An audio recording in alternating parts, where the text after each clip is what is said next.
they'll say, oh, most of my leads are just not interested. I have calls, but no one wants to buy, no one wants to move forward.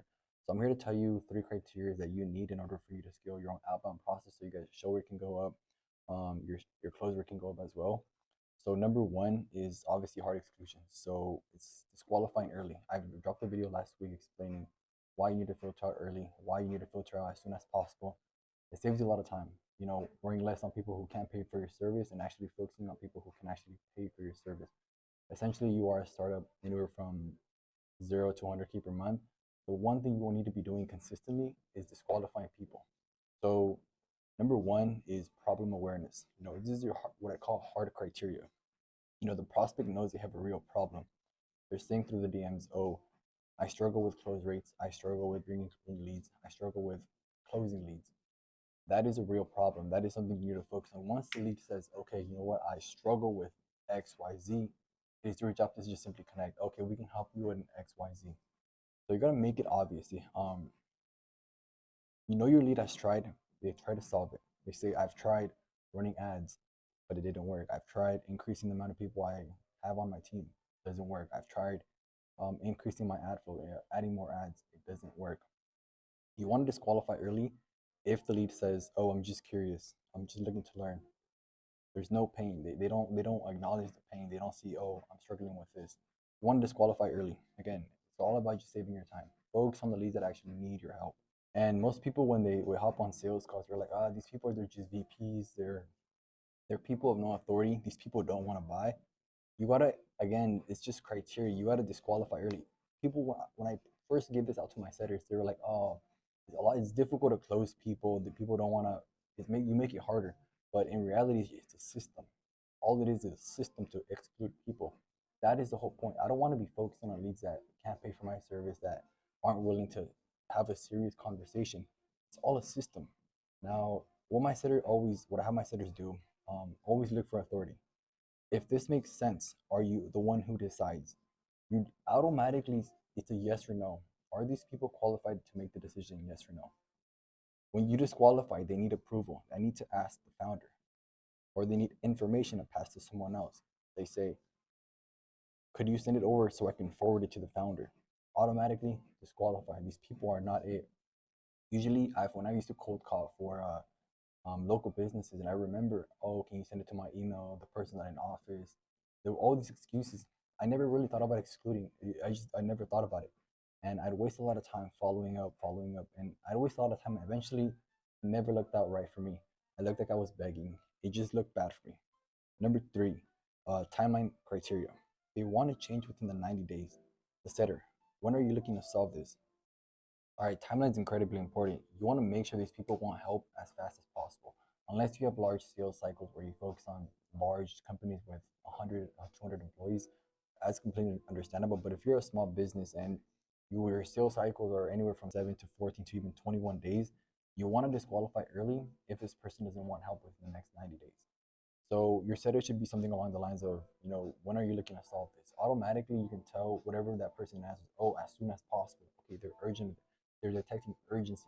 So once they say, okay, maybe as soon as possible, maybe in the next 6 to 12 months, you can determine according to your sales cycle. Disqualify if your sales cycle is anywhere from 7 to 21 days, sometime this year, or I'm not in a rush. These people, they don't care. They're tire kickers. They just want to learn more. They want to gather as much information. Okay, what can I gather from here and there from there so I can see what I can do? You got to make sure you disqualify early in your DM. Sometimes they're not in a rush. Move on. Disqualify. Now, this one's incredibly important because it's the economic part and how the problem affects their business. So this is a really important criteria because this determines whether there's urgency or not. So your setter should only be focused on pain and urgency. So your goal for this is to make the problem expensive before the calendar link is sent. When I used to set, I remember I would make this mistake. Oh yeah, I'm interested. Okay, here's my calendar, but I never detected pain. I never said, okay, maybe this is where I struggle. I never detected for pain. I never detected for urgency. You have to make the problem expensive before the calendar link is sent. Required information confirmation from your setter. What is this costing you monthly? If you're saying something, oh, it's costing me $5,000 a month, $10,000 a month, follow up by saying, if this stays the same for the next 6 months, what's going to happen? Let's say they say, okay, you know what? It's costing me $10,000 a month. What's gonna happen in the next 6 months? I'm probably gonna go file bankruptcy. Okay, there's a problem. There's urgency. It's only a matter of time where your sitter says, okay, I understand this. How we can help you out. I like to do that a lot when I tell my sitters, when you're gonna book a call, is how we can help you out. So always mention the we, because again, it's all empathetic. Um, so it's only qualified if they mentioned anything along the lines of, they mentioned lost revenue, wasted time, they're burnt out, or they stalled growth. They want to make sure they quantify the pain. So, oh, we're losing $10,000 in monthly recurring revenue. We're losing, our close rate has dropped by 15%. This is when you can say, okay, this person is meeting our criteria. Let's try to get them to book a call. Let's see how we can help them out. You want to automatically disqualify if they say something along the lines of it's annoying, it's not a big deal. Again, these people are just tire kickers. They're just looking to learn more. They're not looking to solve their problem. They're not looking to move forward in their business. They can't articulate the consequences. It's so important when I tell you, because they have to know what they're getting themselves into in order for them to realize, okay, this is the bigger issue. This is what's going to happen if I don't fix this now. So by them articulating, okay, um, this is what's going to happen if I don't invest now. So it kind of realization, because realizations are what help us grow. So if your ICP can identify their consequences, it's a green flag. So sometimes I've had sales calls, or even when I was doing door to door, I had people who would no show me a lot. There was no sense of professionalism where they said, okay, you know what, Gio, I can't go to our appointment. There was none of that. So you want to filter out for integrity. So required confirmation. The setter has to say, if something comes up, would you just if something comes up, will you reschedule instead of no showing? Again, this shows a lot of accountability. High intent leads are usually like, okay, Gio, I wasn't able to make it. Could we reschedule for this day or this time? Always filter that out. It's incredibly important if you want to bring in high intent leads. Number two is fair to say this is a priority, not optional. So this kind of gives the prospect, yeah, it's actually a priority. Not if once they say it's optional, again, you just filter that person out, you move on. Qualification, it's a clear yes. They say yes, it's a priority. Yes, I'm going to reschedule if something happens. Um, they repeat the commitment in their own words. Yes, I will attend the meeting on Friday at 8 a.m. Pacific Standard Time to see how you can help me out. That is a good qualification. You disqualify automatically when they say, yeah, probably. There's no assurance. They don't know whether they want to solve this problem or not. They don't know whether they need help or not. Disqualify. Push back on accountability.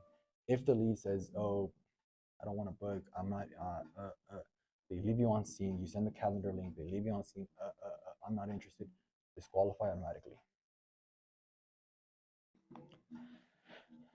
I think this is one of my most favorite ones. It's the coachability check. So when I first invested in a consultant, he asked me this, and I never really put too much thought into it until I started implementing this. It's learning to filter for ego. You know, the first part of when you decide to become great, you decide, okay, I'm gonna become better. I'm not in a place where I want to be, but I want to be somewhere great. So the first step to becoming great is humility. And your setter should say something along the lines of, if we identify gaps, are you open to changing how you operate? It kind of says, oh, okay, you're disrupting a pattern in that business owner's business. They're used to doing X, but you're gonna do Y. It's sort of like, well, I remember this as well when I first started my agencies. I wanted to grab everything to myself. Oh, only me, no other way. There's a point where you have to say, okay, I have to loosen up in order for me to actually grow. Um, would you implement feedback even if it challenges your current process?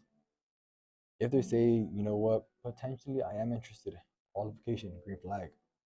They're always curious. They're, oh, how do you do this? How do you do that? Oh, I'm open to learning more. Yes.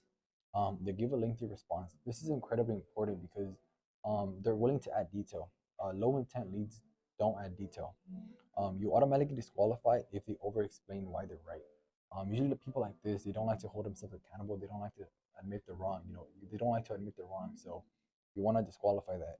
They're interrupting or they're posturing. So when you tell them, okay, this is where we see you struggle. Oh, but no, no, no, no, no, no, no, no, no, no, no. You automatically disqualify this person. This person is not fit for your business. I always tell my sitters, if you guys can book 3 to 4 appointments per week, it's completely fine. As long as you're qualified. You really want to focus on the meat of the business, having valuable people in your business. That's essentially what creating your business as scarcity. Not everybody has access to it. That is what builds a brand. That is what builds authority.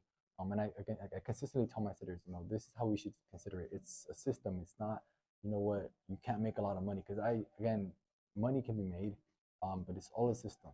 Implement the system, because at first, when I implemented this, my sitters were, oh, it's so hard. We gotta follow this. We gotta follow that, and it is hard, but it's not a way to punish you guys. It's more of a way to filter things out. Not only does it help my business, but it helps you guys as well. When I first started setting, I remember I had to focus on a lot of leads that were just unqualified. I spent hours, days, weeks following up on leads that they were uncommitted. They were not committed to solve their problems. They were not committed to move forward, and it really messed up my sales pipeline a lot. We're implementing systems, we're implementing new criteria. I've seen results. This does work. If you guys did like this video and you guys want to see more of this in the future, feel free to give me a quick like, comment down below what you guys learned, and I'll